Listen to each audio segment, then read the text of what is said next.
And welcome to Sober Banter. Colin is not here. Today we have a guest, an author of a memoir. I actually have the book right here. It is called Shit I Do Sober by Kellie Adams. Hi, Kellie. Hi, Rachel. Hi. I have two quotes that came up when looking up some of the shit I do sober.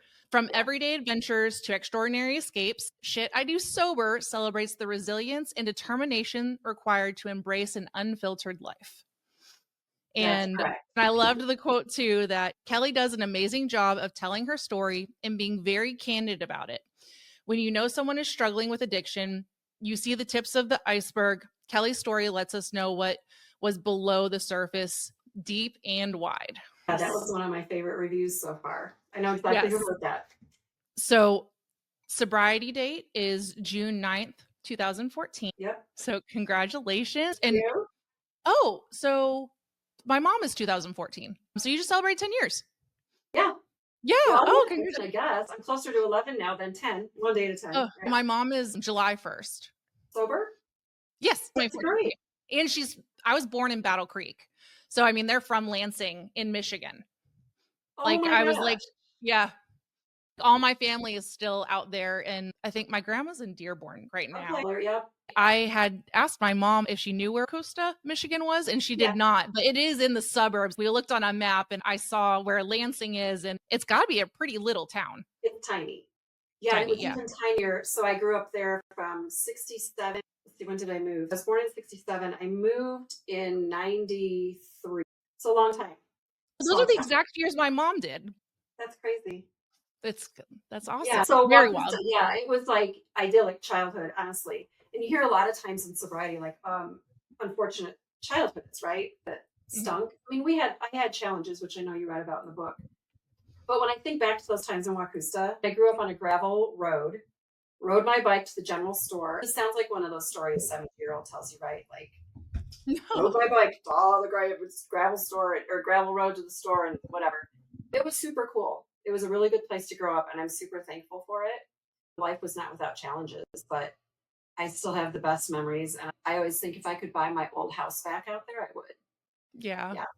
Yep. Oh, throughout the book, some of the things that I really love about it is the pictures, but after each chapter kind of having its own little separate page, reading a memoir about getting sober. It's not like we have a super fun time. There are some brutal, honest conversations. It's nice to have the little lighthearted picture. It made me feel like I really connected and kind of know you after reading her. So good. I've done 2 podcast interviews, but they were before it was published. Getting feedback is really neat. And that was the point. Should I Do Sober was a concept I started as a blog.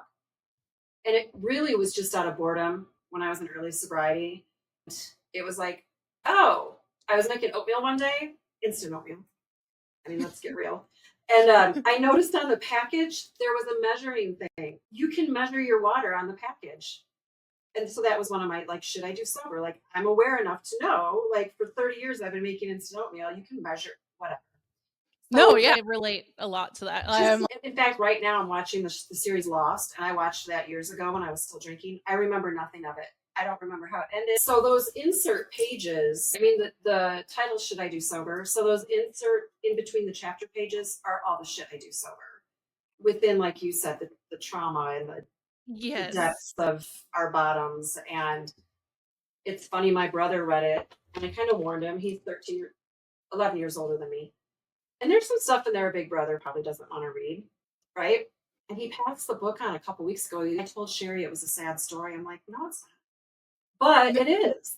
I mean, there's parts that are very sad, but I don't want it to be perceived that way. I think it's a revival. Right. The way that I've found to understand, I think Colin's parents to even this podcast in the first few episodes, they also see it as sad because they didn't know what we were going through behind the scenes. They were a part of our lives as our family. And when we talk about what it was really like, they feel guilty or badly, like, how did we not see it? But that was the point. We were trying to cover it up. We weren't trying to showcase how much we were drinking. And so I'm like, it's not, our podcast isn't sad. And they're like, to hear what was happening and how much you guys were struggling and the fact that they were a part of our life the whole time, I think is what it's that, you know, the ego of them, of they should have known, or Yeah. I think that's why I understand, because if I were to hear that on the opposite end, I would also probably be like, man, I wish I could have been there to help, but there's nothing they could have done. Honestly, it probably No. would have made it worse. Yeah, and my sister and brother, I'm the baby, and my sister read it a couple weeks ago, and she's like, I read it in 2 days, which is a record. She's like, I am so sorry I wasn't there for you. And I was like, I wouldn't have accepted it. And you were there for me when I was little, and you've been there for me with my daughters, but I hid it for a reason. Right. It's like that iceberg quote you mentioned in the beginning. They only saw what I wanted them to see. And even my ex-husband, the day I hit bottom, it's in the book, but he came over and his words were like, what happened to you? And I was like, you lived with me for 12 years. How did you not know? But I was a master. I think alcoholics and addicts, whichever you want to say, I believe the most brilliant people in the world. And I am so good at being a mastermind of like, and the things that I could manipulate and sell and move to make the addiction work was it's a skill almost. On page 51 of your book, you talk about this 10-step schedule, and I related to that so much because my whole life with Evan after he was born was, how do I be a stay-at-home mom and a full-time alcoholic? Because the triggering of being a mom, you say waking up before the kids, morning wine, and then adding the Xanax, dealing with the postpartum depression. So when did you have you have 2 daughters? Yeah, they were born in 1999 and 2001. It was my first baby that I had the postpartum almost immediately, but I hid it for 9 months. The alcohol bottom was scary, but that postpartum bottom was fine because I hid it for so long and it just took over. Like addiction, honestly, like the voice, not like I'm hearing voices. No, I know what you mean, because I was depression. It's a different level. I was drinking while that was going on, and I tried to use the drinking to mask it. Me too. And I related so deeply to you saying you're looking at this small child, like, how can I love something this much? It is wild. I was the happiest I've ever been. I was on cloud 9. The nurses and doctor got some mix up that they wanted me to go back on Klonopin, and I said no because it passes through the breast milk, and I was breastfeeding. My mom was high up at the hospital. I got moved up on a list. The person who was in charge of the psychiatry department came in and she thought I was suicidal. It went dark very fast. And I was like, no, he was the happiest I'd ever been. I don't want to go back on drugs. Life is new now. I have this baby. Everything's different. And this is like one day post giving birth. And all of a sudden they had me on a psych watch thinking that I was just because I jumped the list. There was so much miscommunication. And then I started getting asked all of these deep, dark questions that triggered a whole other level of fear, scaredness. And then the postpartum kicked in about 7 days after, where I have those intrusive thoughts. I just won't ever, I would imagine anytime we went to the doctors, getting him in the car, he would fly through the windshield. Like I would have this whole vision that, hey, I missed a buckle. I forgot. I would never want to drop him. And I would hold so tightly, like, because I just had this envision of just letting my arms go. Yeah, crazy is the only way to explain that. I mean, we're not crazy. No, those thoughts I learned are so bad. And they feel so real.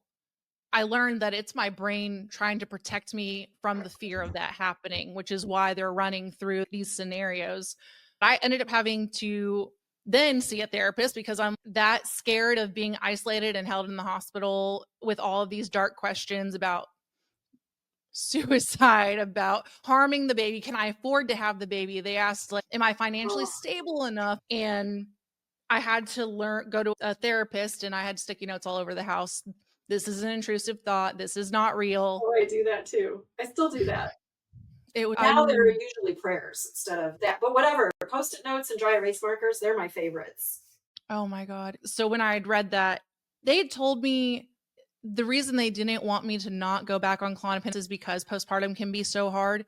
I think they made it extremely, like, exponentially worse by triggering that event. It's really hard to explain, other than it is very similar to the alcoholism thoughts of even just trying to control it and, oh, tomorrow I'll get the help. Tomorrow I'll get the help. Yeah.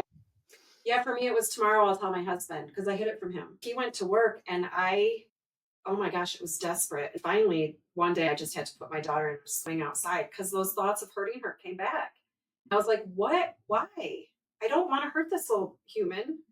I know. I just put her in a swing and I called him. I'm like, you need to come home. And he was, again, the same day I hit bottom, he came over and was like, what happened? I'm like, I've been feeling this for 9 months. And then I got therapy and went on medication. And when my second child was born, Jessa, I started therapy before I even delivered.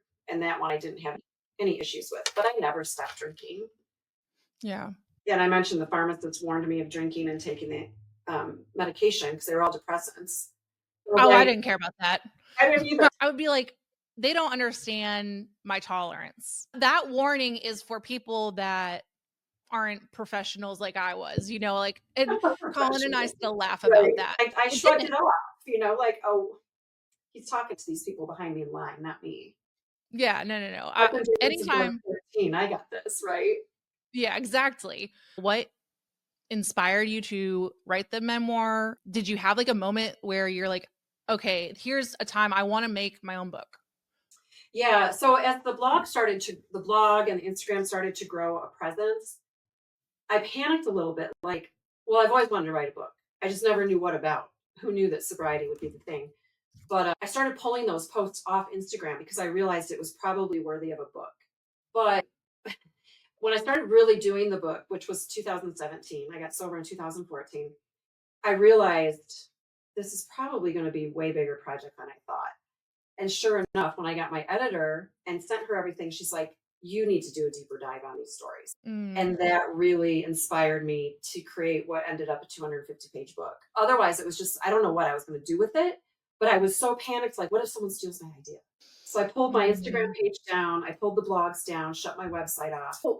Yesterday, a friend from Michigan who I've known for years, I asked her if she had enjoyed the book. And she said, oh, I only read half because I gave it to someone who needed it. This person doesn't happen to be an alcoholic, my friend, but her friend needed the book. And I said, that is exactly why I wrote it. I want it to get in the hands of people who need it, especially moms and women, because we are targeted. Don't get me on a soapbox about the marketing, but mom wine and mommy o'clock or whatever, wine o'clock, and how to deal with your children. Well, I didn't. I'm not bashing anybody who does because I thought that shit was hilarious. But now I'm like, God, we don't stand a chance. No. And I embraced it and whatever. But I'm glad my book is ending up in the hands of people who need it. That was my point. I joke because I say I drank in the laundry room. Well, I drank everywhere, but I did too. My laundry room was a closet. It wasn't even a room, but I would go in there and sit on the washer or the dryer and drink. It's like, this isn't living. And that's why I wrote the book, was like, I'm going to share this. I'm going to be raw about it and get dirty details that are, there's some dirty stuff. I would call it dirty, spicy stuff in sobriety that's in the book too. Those things that are scary. It's like the first time I had to dance sober. When you get drunk at 13 years old, you don't have a whole lot of sober dancing I just wanted it to be relatable and hopefully help some people. I drank for way too long in my life, period. I think it's amazing what you share in the opening. It resonated so deeply. Just the introduction, the very first sentence, I didn't want to die. I just couldn't figure out how to live without alcohol. And that was exactly me. My husband and I, we drank till we blacked out. Or he tried to tell me to slow down because we had a 1-year-old. I used it as an excuse. Like, my 1-year-old was the reason. If you had a colic kid like I did, like, the alcohol was that. How else do you think I deal with it? It was 100% like, because I'm a mom. If you understood how hard being a mom was, you would drink the way I drank. My youngest is autistic, and for years, she's autistic. She was difficult today. Well, that was 20 years. Which I got started when she was 13. 13 years of drinking her into a corner, basically. When I got sober and working the steps, I realized my whole life ran around how can I drink? How can we even go to dinner? I won't be able to drive home. How do we get can we put a car seat in an Uber? If you don't think I've Googled it, I have. And that is bizarre. It seems so normal because this mommy wants her wine. Oh, mommy has her in the Stanleys. I'm fitting in with all the other moms. Oh, Yeah, it's so the container swaps. I talk about the vitamin water bottles in my book. Like I always had purse wine. I always had yeah, Fireball. I'd go to my yeah. kids' concerts with a vitamin water or coffee cup full of wine. The vitamin water was really handy.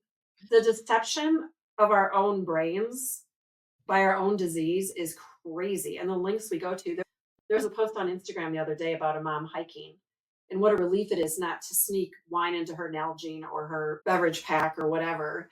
And it's like, I get that. But it's so encouraged too. Like, it's okay, mom, just drink. Yeah. And it's so that autistic daughter is 23 now and she went through hell 2 years ago. And I was sober. We went through hell. I just think, God, if I hadn't been sober, I would have probably caused a lot more damage and I wouldn't have been there for her. And that's the gift. For all those Yeah. years that I drank her into a corner and my oldest, because it all went together. I was stressed out, but stressed out and hungover, not a good mix. As I shared, my mom got sober 1 month after you got sober, and I was already an adult. I had grown up. I was actually mad that she got sober the year I turned 21. It's been really nice to have her as a sober mom. We talk about the childhood stuff. I didn't notice it with her as much as my dad, but it has been really cool to see the transformation, especially having her as a sober grandma. She loves that Yeah. my son will never see her drink, and she's the one that helped me get sober. I called her when I was I didn't want to die. I was so suicidal the day before my last drink. Mhm. I thought I just needed to get locked up because I was so, for the first time, like serious. And I really didn't want to die because that's why I'm Right. asking for help, right? But I did because I couldn't stop drinking. It's And I also said it's not the drinking, it's my brain. I need to go somewhere and get right. help. Now my Yeah. mom knew because she is sober and she saw me and she picked up me and my son. Thank God, because she helped take care again. He just turned 2. Had she not been sober, I don't know that I would have gotten sober. So it's been cool to have a sober mom. And I'm sure your kids Mhm. appreciate it too. Yeah, it's pretty neat to hear your perspective because my kids are 25 and 23. And my oldest is so thankful. I've done an amends with her and it was very powerful, but there's still things I apologize for. I can see some of her behavior. I'm like, I know that's a result of my drinking. I don't like park there and fret on it and all that, but I can still see there's deep damage there. And I haven't done the amends with my youngest because of the autism. She's very high functioning, but there's a lack of what she would think my motivation is in that. And it's been recommended that if I do that or when I do that, we will do it with her counselor so she can help Yeah. us mediate my daughter's thoughts with my amends. But for now, that living amends, like I'm a different mom. I Yeah. raised my voice last week and she was like, "You're acting like you used to." And I was like, "Oh God, she's not Oh wrong." man. You know? If my son said that, I'd be like, okay. Right. Because I still have moments just because I stopped drinking. Not everything's fixed. It's just No. that I'm not going to make the same mistakes I did when I was blacked out. I can't remember, but I think you bring up a great point of amends. If it harms the other person, people will argue in meetings about amends being like direct and immediate. Making sure that they're on the terms they're supposed to be on, reciprocated in the way they're supposed to be, the other person matters too. It's nice to share that because Mm. I think it's worth thinking about the other person when you're going to make amends. I know I've shared the amends are for you, not for the other person. But if it's in a scenario where you're like, hey, they're not going to hear it, we need to have someone in between. I think Yeah. that's really powerful to share because I'm sure there's listeners that are holding on amends for that reason. That's one of those exceptions in the book of if it's going to cause harm, it's okay to wait. So it doesn't mean you're avoiding it. It means you're Right. actually being responsible and not being impulsive and not just getting it out of the way for you. There is the other side of it. So Yeah. Because my other I daughter I had done in, I guess it was like 2018. I was 4 years sober when I did that amends with my oldest. And right now it's a living amends with my youngest. She's needed a lot of support the last 2 years, and I've been there. I think that's what my mom swears she made amends to me, but I do not remember it. Once I got sober, I was like, I don't ever remember getting an amends from you. And she's like, I did. I guess I probably was drinking at the time. And Yeah. the good thing about her is that as someone who was sober, she saw all the things of me. But the part that was hard was she couldn't really do anything about it until the moment came because it'll Hard. spoil that opportunity. Had she hounded me about it, I would not have called her that day and it Nope. wouldn't have worked. Another part that you write about in the book, and I have this tab for that reason, it's about the middle. You talk about service work. I love the part about giving back and taking on things such as meetings, making coffee, just little things. You want to Mhm. share a little bit about putting it in the book? Yeah. So I got sober in June. And by that fall, I'm self employed. One of the gentlemen at the hall who arranged all the parties, the hall is where I got sober, realized I was self employed and be available. So I went from Halloween to Thanksgiving to Christmas to New Year's, Valentine's, like all the parties. I was out shopping, planning, and baking. And it was kind of a pain in the ass. I was like, why am I going to the dollar store 10 times today? Like, why couldn't he just give me a list? All of that was keeping me sober. But in early sobriety, you don't realize, like, why are they having him go on so many errands? I think he knew what he was doing. But I stayed sober. So that first holiday season, if it hadn't been for Fellowship Hall and all that service work, I wouldn't have stayed sober. I know it. The Halloween party was my first time sober dancing. Even wearing a costume, I was uncomfortable in my own skin. I have never been sober on Halloween as an adult.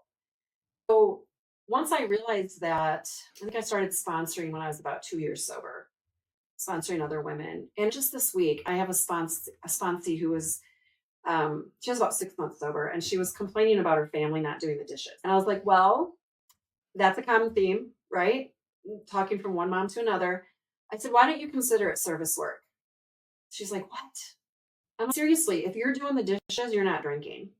She's like, oh my God, I never thought of it like that.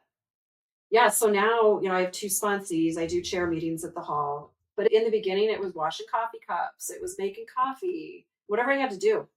Anytime I was doing service work, I wasn't drinking. A great way to look at it. And there's still And days I dread it. I go to bed super early. So if someone wants me to do something at 8, I'm like, but I go do it and I feel really good. the question I always posed on myself was similar to what you just said, just reframed a little differently. Would I go get a drink or pick up alcohol if that were the case, like right now? Anytime in sobriety, at least I'm not drinking. I was like, well, if you would have asked me, would you go get a drink right now? Someone texted me that. Would I Yeah. pick up the phone? So like when I saw a sponsee or someone calling, it's like, oh, wait, I'm in the middle of stuff, but would I get a drink if that were ringing? Yeah, I would. So then it's the same kind Exactly. of concept of now I've had a harder time with the service work because my first year I really was away and pretty much in meetings, 3 meetings a day sometimes because that's just Yeah. how I drink at home. And this year 3, I've really kind of lessened up because I have a 5-year-old who requires so much time. Yeah. And I feel guilty at times where I have to choose between doing the mom events that I'm grateful I get to be sober to do those, Right. and between doing recovery events, which now I'm kind of sideline my family, but if I'm not sober, I don't have a family. So it gets this really murky actually down. I don't even have a sponsee right now because it's hard when someone's reaching out and I'm having to choose between family events. It's really busy right now and I don't feel like it's fair because I'm not able to be available, like even this week with surgery. It's uh there's Yeah. just it's I hard. There's that part with the momming. If you say that in a meeting, I think I'll have 20 women come up to me after and say, "You're so lucky you get to be sober and he doesn't remember you drinking." Right? I Yeah. get it. But it's also just hard to be a mom with a little one and also trying to dedicate my life to what saved it. And I don't have Oh a my college gosh. degree. I'm going back to school. It's a lot of different hats that I'm trying on, trying to figure out how to give back while doing the mom life. Yeah, there's a balance for sure. I know I just dropped a couple service positions. I thought I was in a position to do that because I've usually just sponsored or helped out at the halls or with events. But I decided to try to be a GSR. I realized that my youngest, she still requires a lot of me, especially having been through the trauma she went through. It's like, I can't do this. And that's okay. I'm okay with that. My sponsor always says, don't let the life that sobriety gave you get in the way of your sobriety. So it's like, oh, okay. Yeah, I see what she's saying there, right? So I had to drop those service positions. I'm still doing a sponsorship thing, but I just can't do it right now. And She requires too much. yeah, and I think the other part is those people that were my sponsors, I still talk to them. It's not like they could call at any time. It's just I can't commit to weekly meetings to read when life is so busy. Hearing some of in early sobriety, some of the things to struggle with of even being bored, I'm like, good God, I wish I could be bored. Like, and Peace I'm and just like, you boredom, have right? no idea. I think it's always like wearing it's the other side of whatever you don't have, because one of the things I also have marked and wanted to talk about was you meeting your husband Yeah. at a speaker meeting. That's so cute. Having a sober marriage. While I'm still with Colin, we do want to do like a vow renewal wedding, because while I was pregnant, so didn't drink on my wedding day, but that was probably the hardest. My friends almost went and got a bottle of Jameson, and they were like, if you just do a shot, the baby will be fine. My response was, I don't want just one. I don't want, like, I've You never knew just that wanted though. one. That's good. Yeah. I was so jealous when I saw the Bachelor Collins part is having the mimosas and the alcohol on the day of our wedding. I said, we're redoing this when I'm not pregnant, but we want to get remarried in sobriety, because I don't want my memory to be of how badly I was wanting a drink is one thing I can really, really, really remember. I had a best man, he had a best woman, and I'm like literally was on the edge of buying a bottle of Jameson, but knowing I never just wanted one was hard. Hearing you talk about picking the songs, I would be emotional and I will so want to cry. I think having it in sobriety will be different. But if you want to share about writing, about getting married in Yeah. sobriety. Yeah. I met Clay. I didn't want to date anybody. I had just got out of a bad breakup. Had never seen this guy before at an AA meeting. I was like, who is he? He told like 15 minutes of his story. And here I am, like, I'm not on rebound or anything. I'm over this other guy. But you were also sober, right? In the previous relationship before, because I read that and I was like, Yeah, oh, wow, it you was can still bad. be in a bad relationship Oh, in sobriety. Like, it doesn't mean you're sober. Oh, of course I'll pick the good ones. You had a bad no, relationship in sobriety. terrible. And I let it go for 3 years. But I learned a lot. Like, okay, I will not do that Mm. again, and I will not settle for that again. And he was supposedly sober too. But anyway, we'll just let that one go. Any women that are struggling, it happens. And you can get out. And it's not our faults. I mean, I had the best intentions. I probably should have not dated. I met him when I was 6 months sober. I should have probably not dated till I was a little bit more sober. But whatever. You learn. So I It's met Clay at an AA meeting. He had a sleeve of tattoos and Southern drawl, and I was like, "Who's that guy?" So a friend of mine in sobriety, we both friended him on Facebook, and she was like my partner in crime. Like I would say, invite him to game night. So she'd invite him, and it took him about 3 months to get the hint that I was interested. And yeah, so we dated almost 3 years, and he asked me to marry him, and it was great. I think we were on our third date, and we were at a frozen yogurt place, and we were walking to the car. He's like, should we talk to our sponsors about this? We really did it by the book, and I was going to do it by the book because that first one was such a disaster. So we got approval from our sponsors, so which cute. you don't have to. It's a suggestion, No, but I know. we did it, and then it was just full-time relationship, and we got married. See, I met him in 2017. We were married in 2020 during COVID. Small wedding. Oh, wow. Yeah, it ended up very small, which wasn't bad. And we did have alcohol at the wedding for guests that drank, and we toasted with blood orange sparkling juice. Yes, I love It was, that. and the alcohol, we have a friend who there was a lot of alcohol left over because a lot of our guests were sober, but a couple of our friends saw all the leftover alcohol and they were like, "We take that home?" Like, yes, please take it. Yeah. I was 6 years sober at that point. He was 7. And we had really considered, should we or shouldn't we? And we decided to have the alcohol, and because it didn't bother us. We hope it didn't bother any of the other guests, Yeah. but it was there. Yeah, and it was far different than my first wedding because I was obsessed with alcohol too. It's in my book. I mean, I remember my whole first wedding, but I was obsessed with the next drink the whole time. Yeah. I'm glad I remember all of it, but it was real nice to try it as a sober way. Like, okay, I'm going to actually really be in the moment instead of wanting that next drink or hiding the next drink because a bride shouldn't drink that much on her wedding day, which I started in the morning. It's a Oh, miracle. yeah. Had I not been pregnant, I've been slurring my words. I Right? can tell you that much. Yeah. I love the Recover Out Loud. And your tattoo, it's on your wrist, right? Yeah. Well, it is. And now I embellished it. So my daughter and I got the triangles, which is in the book. And then my daughter, my little daughter and I, can't see it, triangles are down here. Oh. And then my youngest and I got more. So this is my daughter tattoo arm. So there's a semicolon, a heart for love, and a cross. She's extremely Christian. I'm not necessarily, but I love her and I support her. And there's an anchor that I'm her anchor. I just have my circle, triangle.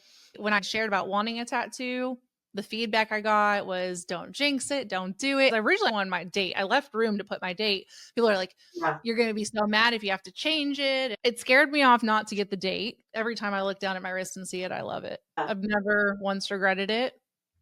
I look at it as a pause button. The thing about the rooms sometimes of like AA, there's a lot of different personalities, and that's why they say principles before personalities, is that there can be feedback from a lot of different angles, and I tried to take it all in.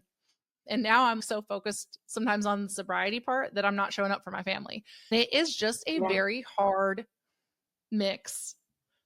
We figure it out, right? We do this, we talk to each other, we connect. And there's a connection is the opposite of addiction. I was isolated in my house with room darkening curtains the last few years of my drinking. I had friends come over knocking on the door and looking in the window, and I would jump in the shower and hide. Like they're gonna I'm just in here drinking, leave me alone, Yeah, exactly. Yeah.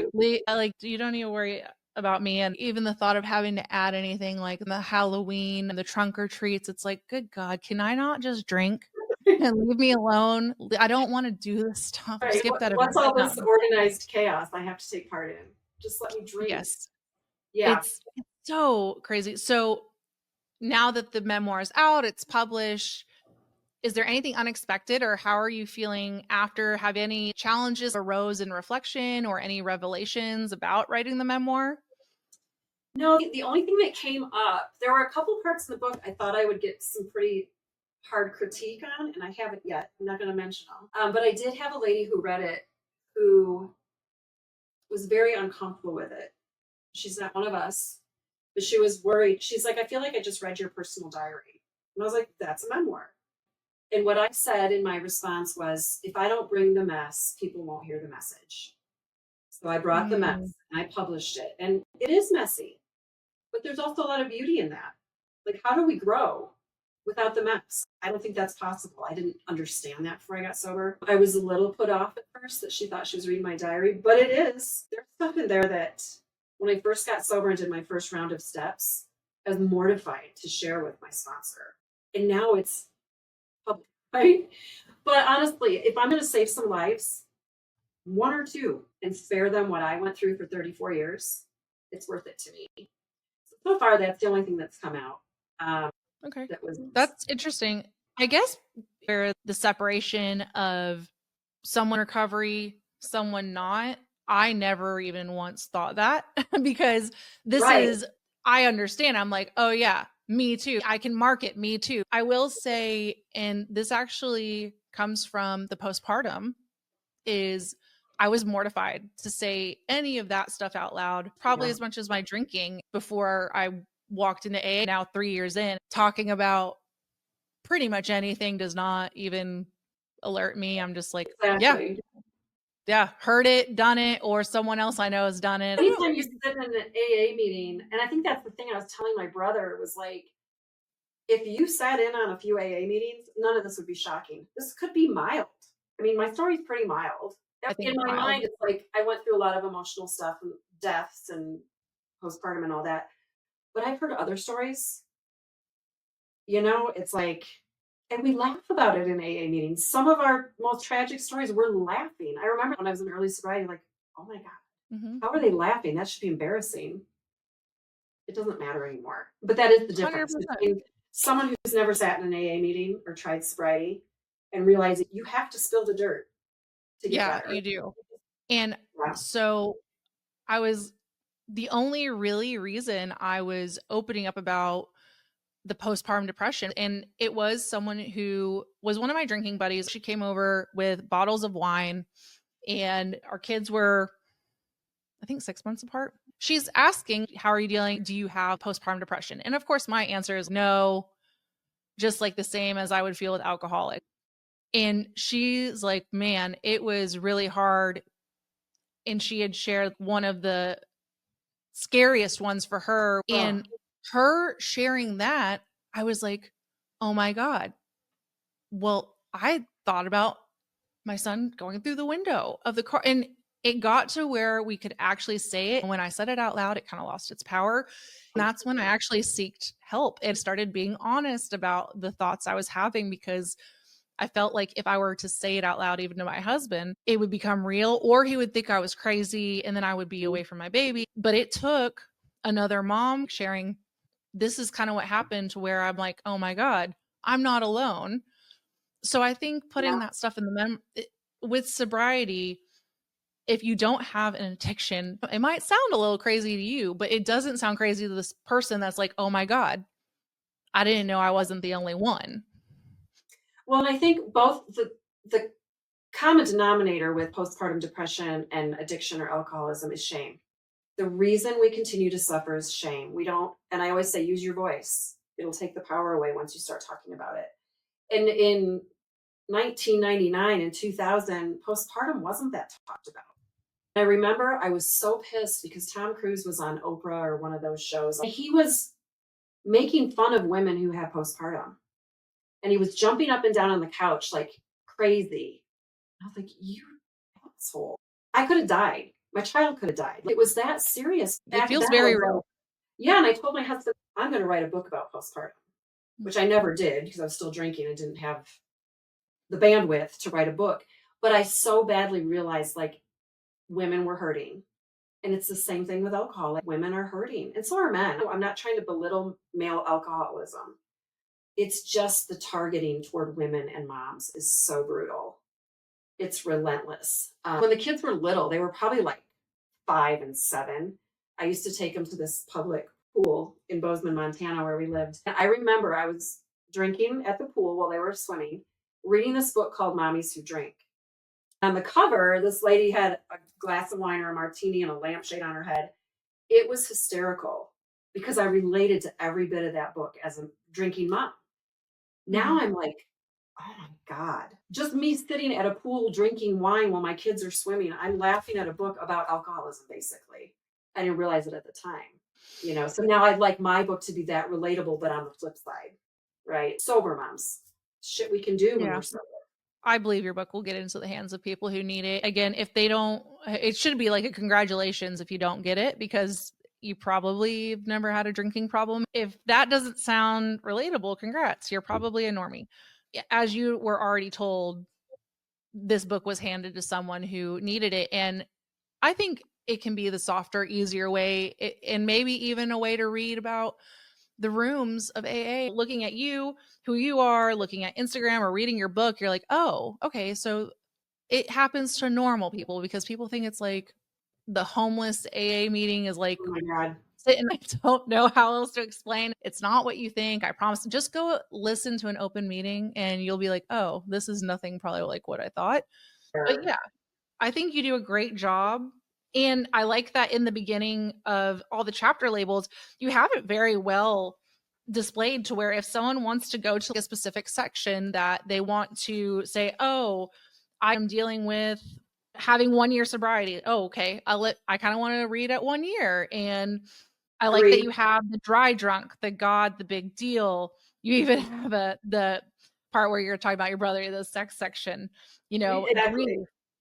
And he probably skipped that chapter. I love the marriage with a twist of humor. I thought it was very well done. I loved the pictures. It's broken up very nicely. It was intended to be, I mean, besides the first few chapters that are state, all my geographic, otherwise you can read it in any order. If you or someone is sober curious, I think this would be a great book. I think it's a good springboard. Before I got sober, I picked up a book called Drinking, a Love Story. And I think it was Carolyn Carr that wrote it. I couldn't finish it because I wasn't ready to quit drinking. It sat on my shelf for 4 years. Then when I got sober, I read it and I was like, no wonder I couldn't read it. It was too real. I didn't want to know how she got sober. I didn't want to read about all her escapades with men. It was so my story. I was like, nope, not reading this. But I did, and it was amazing. And that might happen with this book. It might be too real. And that's okay. It hits when it's supposed to hit, but I think it all builds to when you're ready. The truth is nothing can happen until you're ready. I think I mentioned it maybe near the back or maybe it's in the front about just put a bookmark in it. If it's too much, come back to it. Because it could be, and that's okay. Yeah. It doesn't have to make sense right away. But if it's in someone's hands, they're curious. For your book, is there a certain way you would like people to purchase it, like through your site? Right now, it's only available on Amazon. I am working on getting it on Barnes & Noble and a couple other areas, as well as my own website. My Meta accounts all were suspended 2 weeks ago, so I've been rebuilding. I had 2,000 plus followers on Instagram. So if I have any plug today, try to find my new Instagram page and follow me. That was heartbreaking. I'll put it somewhere below. Yeah, so right now you can buy it on Amazon. If you follow me on Instagram, Facebook, I'll eventually have them on other channels too. Awesome. Yeah. Meta, I have a level 2 suspension of something. I'm not sure what is going on. No, and there's no way to reach anybody. Nope. The thing said our technology detected a violation, which tells me it was AI. It was like, well, I don't have time to wait for you guys to approve this, so I'm just going to rebuild everything. I've debated it. Since December 14th, I have not been. I have been like on it, and I've messaged, and then I think I get an AI bot, and I'm like, okay. And then I end up letting it go because that's what my program teaches me to do. I'm like, I'm going to give it to the universe. And then it keeps going to the night. And I'm like, okay, my Instagram will go to whoever needs to see it. But it's kind of like whack-a-mole. I feel like I just get it figured out and then something else pops up. It's another challenge. The other Should I Do Sober page I started on Instagram is still there, but I can't log in. I can't do anything with it. It should be gone by July. If you have a friend struggling, if you're thinking about getting sober, or if you are sober, because I'm sober and I enjoyed reading it. It's very relatable. You're very honest. It's unfiltered. And it wasn't a triggering read for me. It was very things that I am. Yep. Me too. It's anything I would hear in a meeting is pretty comparable. But if you've not been to a meeting, yes, it is. I guess you get used to the unfiltered truths. I know when someone's not telling the truth, I'm like, I don't hear that empathy. And my mom did tell me before my first meeting, don't go trying to bullshit because those are bullshit experts in there. Don't try and do it. But okay. Nod. Yep. Well, thank you so much for coming on Sober. It has been so nice to talk to you. It has been nice to get to talk with the author of the book I've been reading for the last few weeks. I will put all the links below, and thank you for coming on Sober Banter. I'm going to press the record. Thank you, Kellie.